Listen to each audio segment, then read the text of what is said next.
Motor চাললে তো কোন line ওই যে ঘরের ভিতরে মোটর চাললে কোনো লোকই হইতেছি না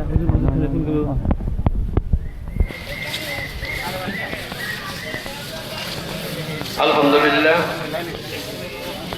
তুম্মা আলহামদুলিল্লাহ সকলেই আমরা কাতারবদ্ধভাবে দাঁড়িয়ে যাই। যেহেতু আমরা অনেক সময় ধরে আসছি, আমরা ঠিক টাইমে ইনশাল্লাহ জানাজা নামাজ পড়ব।